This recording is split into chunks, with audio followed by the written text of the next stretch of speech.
Bonjour à tous, je suis très heureuse de vous retrouver dans un nouveau Récap Info. Le 4 octobre, c'est la journée mondiale des animaux, une journée pour améliorer les conditions de vie des animaux. Et comme le hasard fait bien les choses, je reçois aujourd'hui Sandra Krief. Bonjour. Bonjour Marie-Caroline. Merci d'avoir répondu à mon invitation. Vous êtes la représentante en Isère du Parti animaliste. Alors le Parti animaliste, c'est un parti qui a créé la surprise aux dernières élections européennes en obtenant 2,16% des suffrages en France. Mais on vous connaît assez peu. On a donc une quarantaine de minutes à passer ensemble pour découvrir votre parti et votre engagement.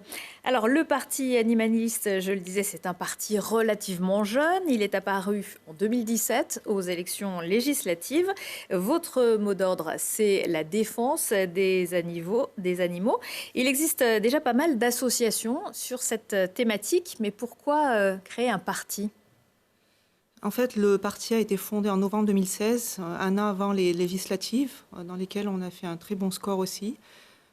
Il a été créé suite aux nombreuses révélations des associations très Type efficaces, L214, comme L214 voilà. par exemple, la principale. Et Donc, suite à ça, un mouvement de prise de conscience de la population a émergé, ce qui a permis de déclencher un mouvement empathique. Voilà, Une prise de conscience générale chez les jeunes, les moins jeunes, quel que soit le bord politique. Donc suite à ça, 7 coprésidents qui existent toujours aujourd'hui se sont réunis et ont décidé de créer ce parti, le Parti animaliste, avec la représentante principale que vous connaissez, qui s'est présentée aux européennes, Hélène Touy, et qui ont permis de créer ce parti à l'image de nombreux pays en Europe et dans le monde. Aujourd'hui, il existe 20 partis animalistes partout dans le monde. Et il y en a un notamment aux Pays-Bas qui a même un représentant et qui a 5 Parlement. députés, qui a de nombreux représentants en tant que conseillers municipaux. Et puis, voilà. Créer un parti animaliste, c'est la seule façon de pouvoir légiférer. Contrairement aux associations, Les par associations, exemple, le travail exceptionnel des associations permet de mettre en évidence la cruauté terrible des abattoirs, par exemple.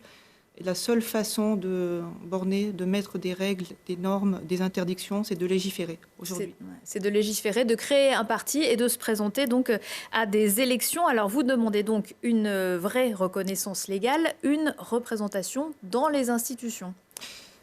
Exactement. Donc nous souhaitons être présents dans toutes les institutions, que ce soit européenne, bon, ça ne sera pas pour cette année. Mais pour 2020, ce sera les municipales. Alors on en reparlera un petit peu à la fin de cette émission. Vous le disiez, c'est un parti qui ne se veut ni de droite ni de gauche. Oui.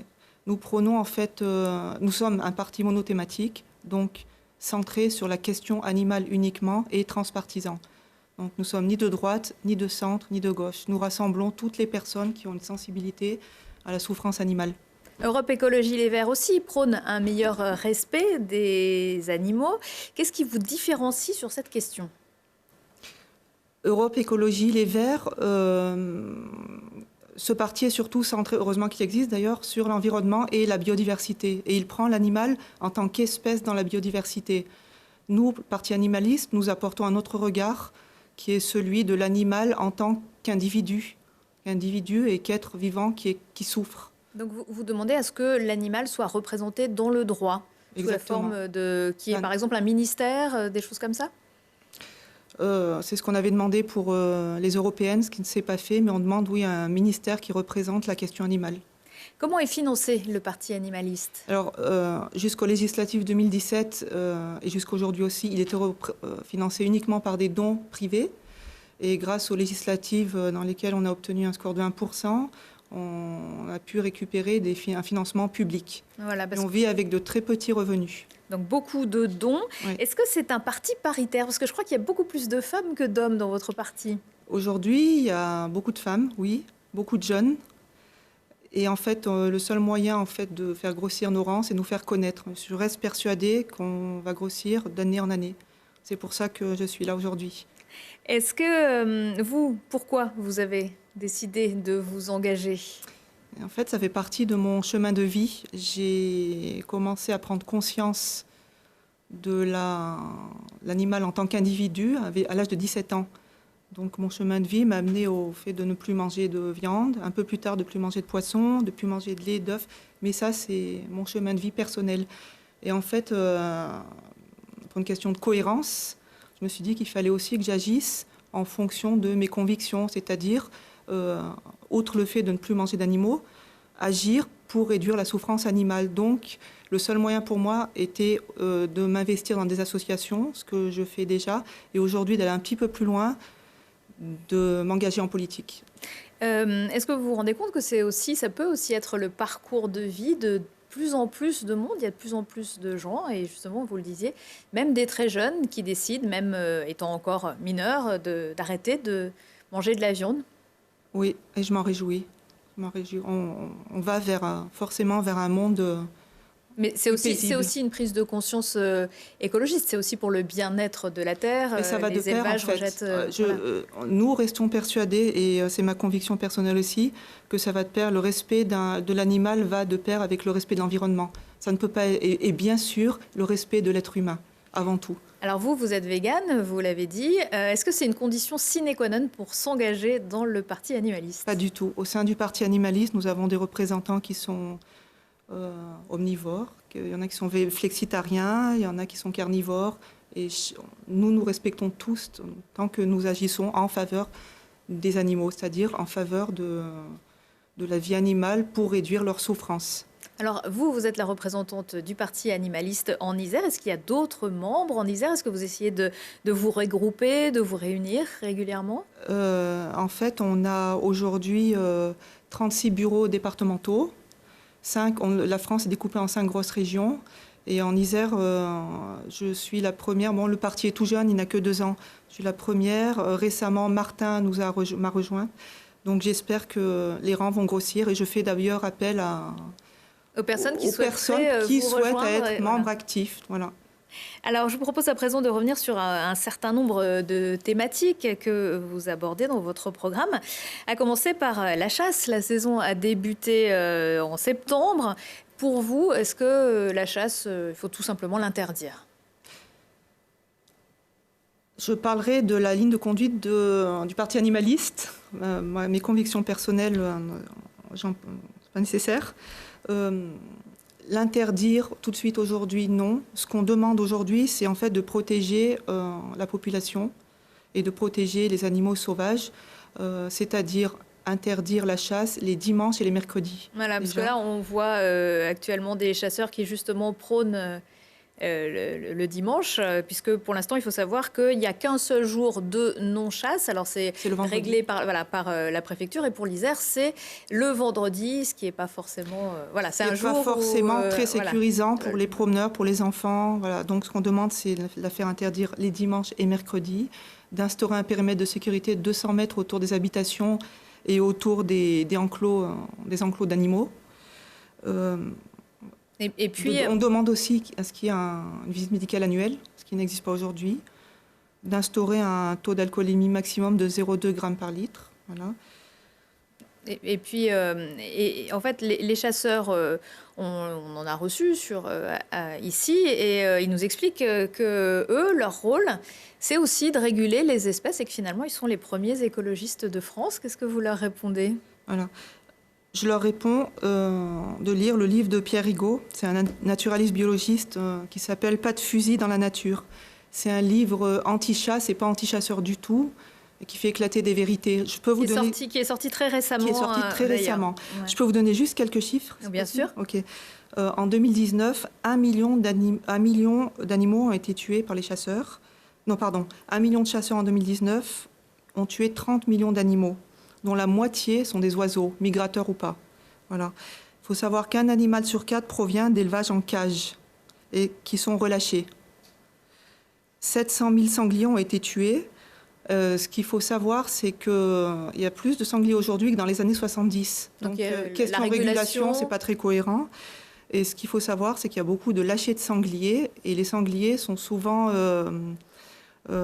accouplés avec des cochons pour diminuer la période de gestation, donc pour produire du sanglier. Et ils sont nourris toute l'année, donc ça ne fait qu'accroître le nombre de sangliers. Le problème est pris à l'envers par les chasseurs, je pense. Est-ce que c'est la même chose pour la pêche? Est-ce que pour vous, il faut aussi réguler la pêche? C'est pas vraiment la même chose. La pêche reste un loisir qui a beaucoup moins d'impact négatif sur la faune. Donc pour l'instant, c'est pas sur la biodiversité. Voilà, c'est pas un problème qui nous accapare pour l'instant aujourd'hui. Alors évidemment, vous ne pouvez pas convaincre tout le monde d'abandonner la viande. Puis vous le disiez, tous les adhérents du parti animaliste ne sont pas véganes, mais vous militez également pour donc une meilleure prise en charge des animaux dans les élevages et dans les abattoirs. Exactement. Ce qu'il faut savoir, c'est que, juste quelques chiffres qui peuvent marquer pour faire prendre conscience aux gens. En France, chaque année, 1 milliard d'animaux sont tués. C'est-à-dire, j'ai fait un calcul rapide, 2000 animaux toutes les minutes. Voilà, dans des conditions terribles. Nous, ce qu'on demande, c'est 3 mesures phares principales. C'est au moins obliger l'insensibilisation avant l'abattage, donc étourdissement. Interdire le gazage par dioxyde de carbone des cochons, et instaurer ce qui a été refusé par le gouvernement Macron, des caméras de contrôle et des contrôles par des autorités indépendantes. Quelle relation vous avez donc avec des associations comme L214 ou alors des associations véganes qui ont parfois des actions un petit peu plus musclées? On va voir quelques images de membres d'associations qui s'étaient enchaînés aux grilles des abattoirs du Fontanil. Est-ce que vous êtes en lien avec eux? Non, pas du tout. Nous sommes ravis des reportages qu'a réalisé et que continuera à réaliser L214 par exemple. Ça permet de visibiliser la souffrance animale. Par contre, nous sommes contre les actions Vous êtes un extrêmes. mouvement pacifiste?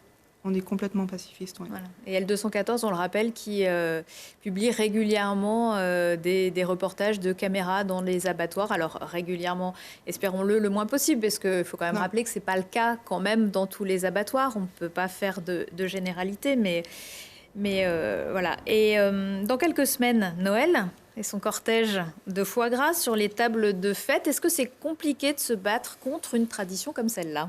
Très, très. Et parce qu'on vous dit en quelque sorte que c'est le bon goût français, c'est la tradition, pourquoi le remettre en cause? On a toujours fait comme ça. C'est vrai que le foie gras, c'est certainement bon. Je l'entends par des amis, des collègues, c'est vrai, je le crois. Et pour le souvenir que j'ai, le steak que j'ai mangé était très bon, si je me souviens encore, c'est vrai. Mais il faut garder un esprit de cohérence et de l'empathie. Il ne faut jamais oublier ça, que la boîte de foie gras que vous avez sur votre table ou le bloc de foie gras, ça a été un animal qui a extrêmement souffert. Donc ce qu'on demande, c'est l'abolition du gavage. Et quelques chiffres encore, si je peux me permettre.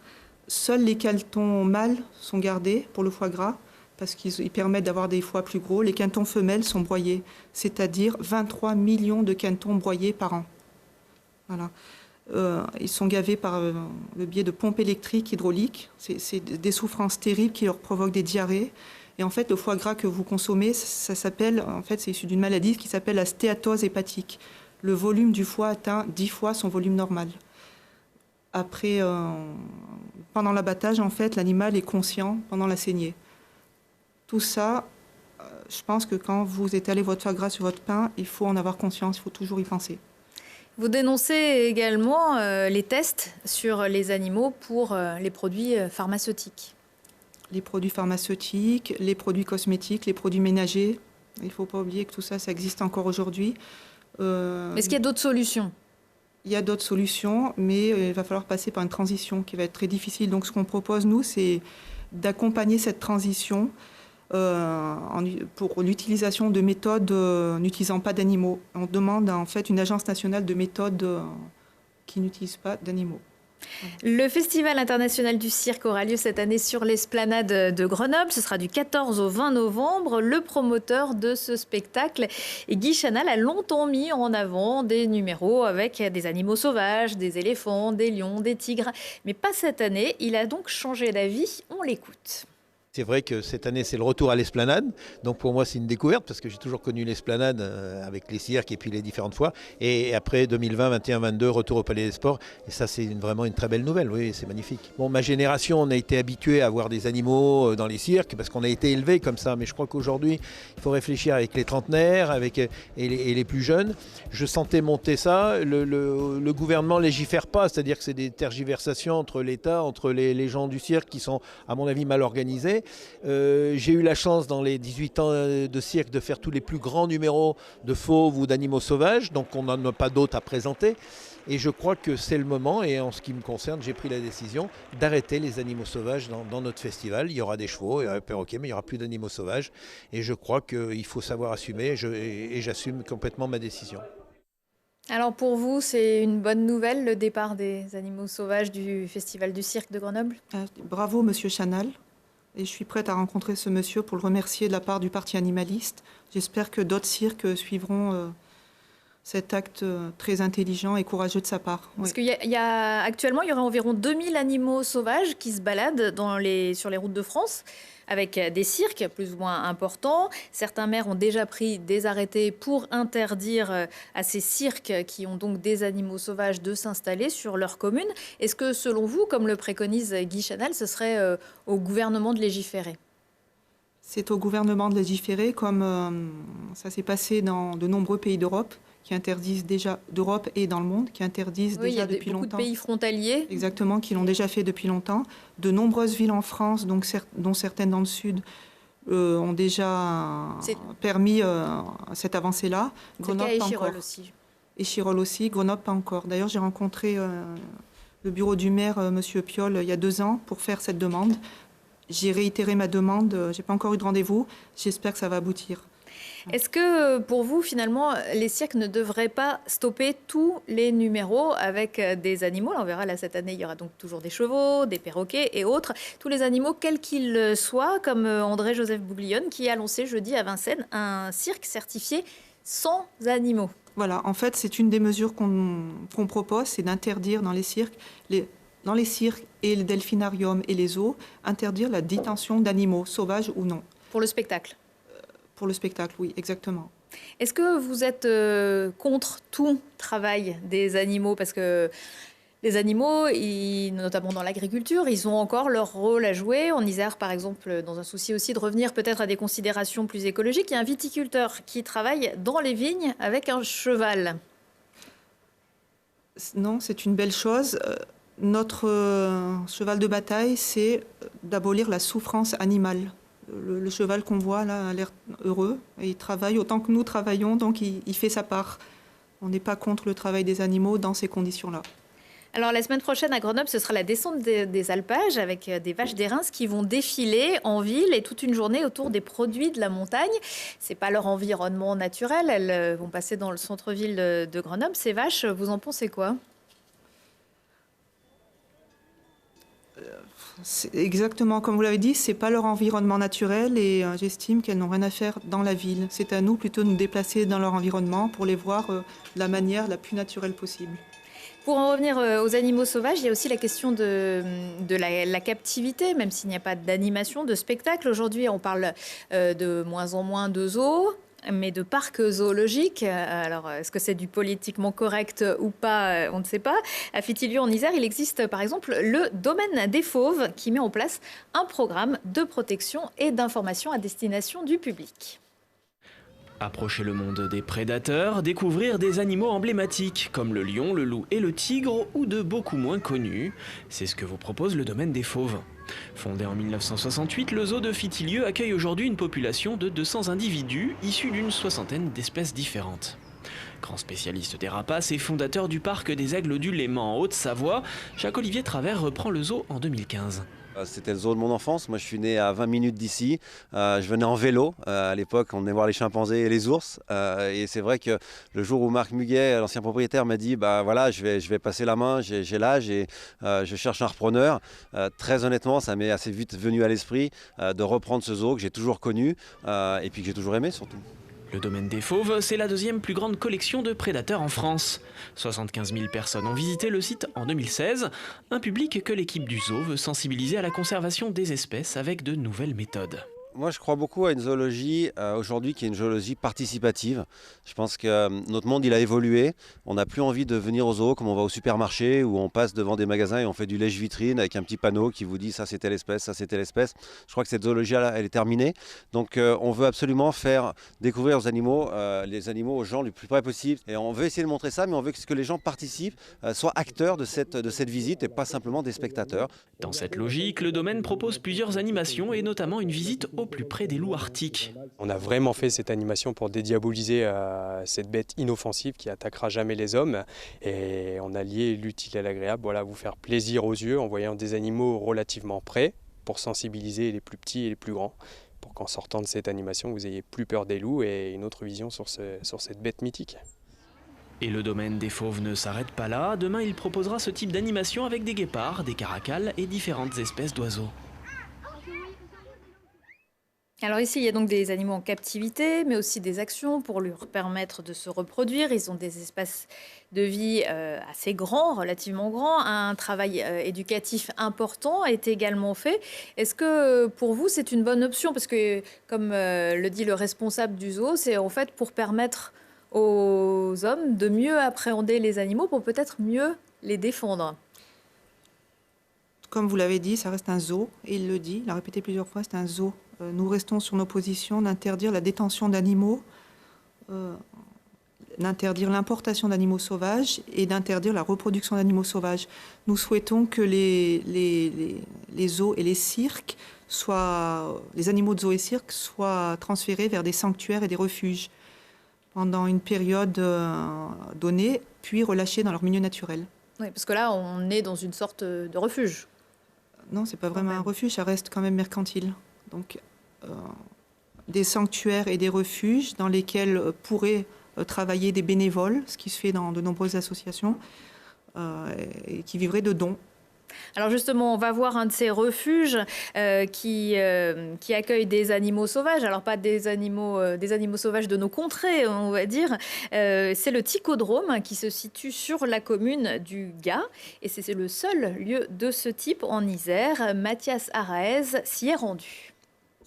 7 jours sur 7, le téléphone ne cesse de sonner au centre de sauvegarde de la faune sauvage, le Ticodrome. Un oiseau, un mammifère accidenté, c'est ici que l'alerte arrive. Alors là, on a en fait une vue d'ensemble de la répartition des animaux. Grâce à son réseau étoffé de bénévoles sur le département et allant jusqu'au Savoie, l'association a pour objectif de récupérer l'animal en maximum 24 heures après avoir été informé. Si l'animal part en convalescence, en général, il passe quelques temps en infirmerie pour soigner ses plaies ou une immobilisation du membre s'il y a une fracture. Et après ce temps d'immobilisation, il va passer en volière de rééducation extérieure qui ont une taille adaptée à l'animal. Et au terme de plusieurs semaines, plusieurs jours, plusieurs semaines, voire plusieurs mois de rééducation, il est relâché. Depuis 2011, c'est en moyenne 1800 animaux blessés et une centaine d'espèces différentes qui font escale dans ce refuge situé sur la commune du Gard. Pour la plupart, ce sont les infrastructures humaines type route, barbelés ou baies vitrées qui les ont emmenés ici. Pendant leur période de convalescence parfois très longue, la nourriture, les médicaments de ces bêtes ont un coût. Une somme qui peut vite s'envoler lors de pics d'activité comme une canicule qui voit le nombre de spécimens grimper en flèche. On a évalué que les 200 animaux en plus qu'on a par rapport à la normale vont provoquer un surcoût de 13 000 €, au moins 13 000 €. Et pour faire face à ça, il faut qu'on ait des moyens financiers. Donc on est en train de discuter sur des possibilités d'aide supplémentaires par rapport au département, à la métro, à la ville de Grenoble, etc. Mais on a aussi besoin des particuliers parce que sinon on n'arrivera pas à faire face et on va se mettre en danger financièrement. Avec 4 salariés et une dizaine de services civiques pour être à l'équilibre, le Ticodrome estime chaque année son budget de fonctionnement aux alentours de 150 000 €.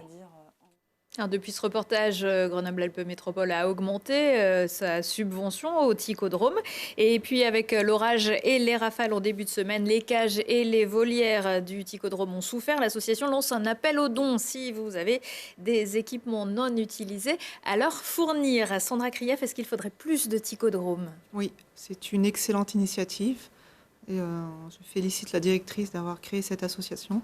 Il faudrait multiplier ce genre de sanctuaires et leur procurer de nombreuses subventions. Et pourquoi pas créer des emplois par le biais de ces sanctuaires. Alors la faune sauvage, pour l'instant le Ticodrome recueille essentiellement des oiseaux, mais la faune sauvage en Isère c'est aussi le loup. La cohabitation entre les éleveurs et les bêtes est compliquée, c'est le moins que l'on puisse dire. Entre le loup et l'agneau, est-ce que le parti naturaliste a choisi son camp? Parti animaliste. Oui, le loup et l'agneau et tout le monde, et l'éleveur et l'agriculteur. On continue à prôner l'introduction du loup, bien sûr, et par contre accompagner l'éleveur par l'aide peut-être de subventions pour l'installation de clôtures, l'achat de chiens patous qui sont très efficaces, ça a été prouvé. Donc l'un ne va pas sans l'autre, on ne peut pas introduire des loups sans aider Exactement, les agriculteurs. Oui. Prendre soin du bien-être animal, c'est aussi commencer avec ceux qui vivent à côté de nous, la faune urbaine par exemple, comme les écureuils. Et la ville de Grenoble a installé cette semaine des écuroducs. Ces sympathiques animaux survivent assez rarement à la rencontre avec les véhicules à moteur. Donc l'idée c'est vraiment de leur permettre de traverser en toute sécurité des axes qui les connectent réellement entre leur habitat et leur source d'approvisionnement en nourriture. Alors, d'autres écuroducs vont être installés sur le territoire de la métropole, quelques-uns sur Grenoble, mais sur la métropole, on prévoit d'en installer 10 par an. On a différentes manières de prioriser la mise en place des écuroducs. C'est à la fois ces données d'écrasement, ce que j'expliquais en même temps, l'importance de reconnecter des espaces de trame verte. Donc, par exemple, on va avoir des sites où il y a beaucoup d'écrasement, mais où il n'y a pas forcément les arbres nécessaires et où c'est pas forcément intéressant de reconnecter les deux espaces. Donc dans ce cas-là, ce site-là, on ne va pas forcément le prendre en compte. Et puis après aussi, l'air de rien, il y a un critère de faisabilité. Ça veut dire qu'il faut qu'on ait l'accord des propriétaires pour mettre en place les passages à écureuils. Et c'est aussi quelque chose qui peut être déterminant dans le choix des sites. La préservation de la biodiversité dans des sites comme celui-ci, qui sont pourtant juste à côté des voitures, le retour un peu de la nature en ville, c'est quelque chose auquel vous êtes sensible également? Très, et je félicite ces personnes qui, de leur propre initiative, ont des actes... Comme voilà, il y a un contrat vert et bleu de Grenoble-Alpes Métropole qui permet de mettre en place ce genre de choses avec la LPO, qui est donc la Ligue de protection des oiseaux, qui, comme vous le voyez, ne s'occupe pas que des oiseaux. Voilà, et il y a également un écuroduc qui se trouve assez simple, puis il y en aura bien d'autres. Mais j'étais pas au courant du tout, c'est une bonne chose. Ouais. Voilà, vous avez bien fait de venir. Oui. Et puis il ne faudrait pas non plus oublier les animaux domestiques, avec presque 13 millions de chats, 7 millions de chiens et 34 millions de poissons. Les Français sont les champions d'Europe des animaux domestiques. On parle des chats, des chiens, des poissons. Est-ce que vous êtes... pour les NAC, ces nouveaux animaux de compagnie comme les serpents, les araignées, j'en passe et des plus velus? Non, complètement contre. Un serpent n'a rien à faire en appartement ou en maison. Laissons-les vivre dans leur milieu naturel. Mais pour les chiens, les chats, c'est différent? Non, c'est pas différent en fait. Il y a certaines conditions. À partir du moment où l'animal, où nous respectons les conditions de vie de l'animal, où il est capable de s'adapter à notre environnement, parce que c'est ce qu'on fait, on le force un peu. À partir du moment où il ne souffre pas, c'est notre maître mot, où il ne souffre pas, où il est bien là où il est, nous sommes d'accord, oui. Et nous souhaitons d'ailleurs accompagner les propriétaires de chats, par exemple, dans les stérilisations. Nous proposerons des subventions pour aider les revenus les plus modestes. Alors, les animaux, vous le disiez, ça a un coût, c'est mignon, surtout quand c'est petit. Après, ça grandit, donc ça coûte cher. Il y a des vaccinations. Quand on part en vacances, qu'est-ce qu'on en fait? Donc, il y a un phénomène de mode. C'est cool d'avoir un animal, mais il y a aussi beaucoup d'abandon d'animaux. Qu'est-ce que vous proposez pour un peu éviter tout ça? Donc déjà, premièrement, la stérilisation. Nous incitons réellement tous les particuliers qui détiennent des chats, des chiens à faire stériliser leurs animaux. Nous proposons aussi des services vétérinaires pour les revenus les plus modestes. Nous proposerons aussi d'encadrer strictement les abandons dans les refuges et d'interdire l'euthanasie dans les refuges. Voilà. Alors, beaucoup de ces animaux sont donc accueillis par la SPA. La SPA qui fait aussi œuvre sociale auprès des personnes âgées. Je vous propose de regarder un reportage de Laurie Baillet qui a été tourné dans un EHPAD. Dolly, 8 ans, aime les caresses et les croquettes. Et c'est loin du chenil, à l'EHPAD Ma Maison de la Tronche, qu'elle trouve son bonheur. Dolly fait partie de l'équipe de chiens visiteurs. Elle accompagne des bénévoles de la SPA du Dauphiné visiter des personnes âgées. Nous organisons ces visites avec les chiens parce que ça sort déjà un chien du chenil tous les 15 jours. Et après aussi, ça apporte tellement de sourire, de bonheur vis-à-vis des résidents des EHPAD. Les résidents s'adaptent aux chiens, le chien s'adapte aussi au mode de vie de l'EHPAD, des résidents, de leur pathologie, de leur handicap. Et puis nous aussi les bénévoles qui vont intervenir là-dedans dans l'EHPAD, on s'adapte aussi.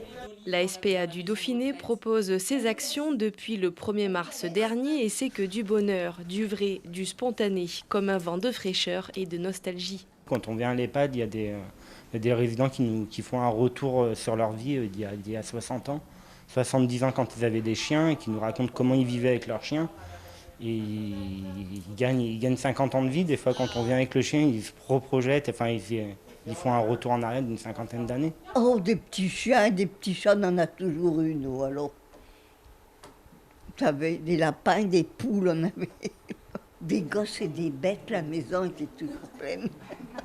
Dolly fait partie de la quarantaine de chiens adoptables actuellement à la SPA du Dauphiné.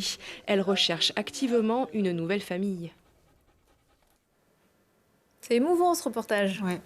Et c'est quelque chose que vous souhaitez mettre en avant, valoriser l'accompagnement par des animaux, de personnes handicapées, âgées? On va même plus loin que ça. On demande de favoriser la présence animale, donc que ce soit votre animal ou un animal de la SPA, bien sûr dans les établissements publics comme les EHPAD, mais aussi les écoles et les centres de réhabilitation, les centres pénitentiaires peut-être. Je signale par ailleurs que la SPA du Dauphiné organise ce dimanche 6 octobre de 10h à 18h au Parc d'Uriage la journée du chien, un événement avec des démonstrations d'activités, des présentations de brigades cynophiles et ce sera peut-être l'occasion de rencontrer votre meilleur ami.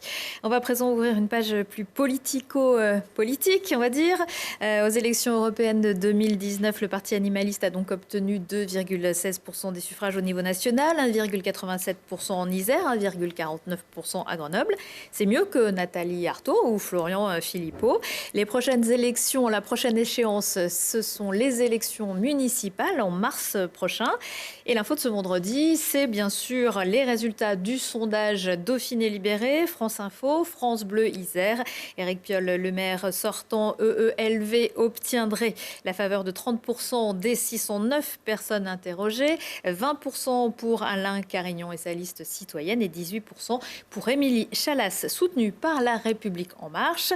On écoute leur réaction et on en parle juste après. Ce n'est pas des sujets qui m'intéressent particulièrement. En 2014, vous savez, j'étais donné avec 10 points de retard. Notre liste était donnée avec 10 points de retard sur celle du PS. Elle a fini 4 points devant. Et à l'époque, déjà, je disais que ça ne m'intéressait pas, les sondages. Je crois que le pouls de la ville, on le sent. Je suis le premier maire à plein temps depuis le mandat 1965-1971. Ça fait presque 50 ans qu'il n'y avait pas eu de maire à plein temps à Grenoble. Donc la ville, voilà, j'essaie de la sentir et de l'écouter là, dans les cafés, dans la rue, auprès des associations, des acteurs économiques, au quotidien. C'est sa vie, Alain Carignon, vous savez, il est d'abord son retour, et de mon point de vue, ça fait 18 ans que ça dure, mais c'est scandaleux pour la vie publique. C'est le maire corrompu. C'est aussi le ministre de Tchernobyl qui nous a expliqué que les nuages s'étaient arrêtés à la frontière. Et c'est désolant aussi pour la vie publique, parce que je pense aussi à tous les gens de droite qui ont des valeurs, des convictions, et qui voient finalement leurs aspirations confisquées par la quête personnelle d'un homme. Écoutez, du collectif de la société civile pour l'alternance est en quelque sorte légitimée, validée par les Grenoblois, puisqu'au fond, celle-ci se situe en dehors des partis politiques, avec chaque Grenoblois qui est respecté, qui est considéré, qui est entendu. Et ceux-ci s'y retrouvent puisque nous sommes placés 2e dans la compétition du mois de mars prochain. Il ne s'agit pas d'être devant, derrière, etc. Il s'agit de construire avec le Grenoblois une vraie alternative à la municipalité Piolle pour que Grenoble ait un autre avenir que celui qui lui a été fait jusque-là. Il se dessine un duel, en quelque sorte, entre le maire sortant et nous, c'est-à-dire entre la continuation ou un projet alternatif qui prépare une autre ville, un autre demain. Comme attendu, j'allais dire, on a un trio de tête avec Éric Piolle, Alain Carignon et moi. Sans surprise, parce que Éric Piolle est le maire sortant, il a évidemment ce bénéfice-là. Et puis, il a 20 ans de politique, donc il a une visibilité très claire. Alain Carignon a lui aussi, depuis 2 ans, commencé sa campagne pour les municipales et la visibilité qu'on lui connaît évidemment de par son histoire avec Grenoble. Et moi, je suis issue de la société civile, élue depuis 2 ans, donc forcément moins connue. Et malgré tout, on part avec un bénéfice de 18 points. On est plutôt très satisfait, c'est très encourageant. Tel que La République En Marche le porte depuis le départ et tel que moi je l'envisage dans ma façon de faire de la politique, il faut aller chercher les bonnes idées avec les gens qui les portent, là où elles sont. Donc du centre droit à la gauche, bien évidemment. C'est toujours ce que l'on a revendiqué et ce qu'on ira chercher pour Grenoble. Sandra Krief, je rappelle que vous êtes la représentante en Isère du parti animaliste. Est-ce que le parti animaliste prévoit de monter une liste pour ces élections municipales à Grenoble ? Donc ça, c'est une question que nous sommes en train de nous poser. C'est pas exclu. C'est pas exclu du tout. Donc il est possible qu'on s'allie, il est possible qu'on monte une liste autonome. C'est encore trop tôt pour le dire. Alors, il est possible que vous alliez. Vous avez entendu l'appel d'Émilie Chalas. Est-ce que vous savez déjà vers qui vous pourriez vous allier ? Vers le parti qui mettra la question animale en priorité dans ses prérogatives. Si une liste est montée, est-ce que vous pourriez être tête de liste ? Nous sommes en train de constituer une liste sur Grenoble et l'Isère. Nous en discuterons plus tard. Alors dans vos soutiens, on a relevé, par exemple, dans les soutiens du parti animaliste, on a relevé par exemple le nom de Brigitte Bardot. Est-ce qu'avoir une personnalité comme celle-ci, c'est un avantage ou un désavantage ? Elle est juste soutien en fait. Elle n'est pas membre du tout. Donc ça reste juste un nom. Nous avons des soutiens et membres comme ce sont des personnes très appréciées des Français comme Laurent Baffy ou l'humoriste Arnaud de Samer. Donc il y a également, vous avez aussi des noms un petit peu connus pour porter en tout cas votre message. Henri Jean Servat aussi, par exemple, si vous êtes un parti plutôt jeune. Oui. Beaucoup de gens peuvent se dire qu'il y a déjà beaucoup de problèmes dans la société française, pas mal de choses à régler et que finalement la souffrance animale, c'est pas forcément la priorité. Je l'entends souvent ça. Et si je peux me permettre de répondre juste par un proverbe d'Alphonse de Lamartine, on n'a pas 2 cœurs, un pour les animaux, un pour les êtres humains. On a un cœur où on n'en a pas. Je pense que ça sera la conclusion de cette émission. Merci beaucoup Sandra Krief. Merci d'avoir participé à ce Récap Info que vous retrouvez le vendredi à 21h et le samedi à 13h. À très bientôt. Merci Marie.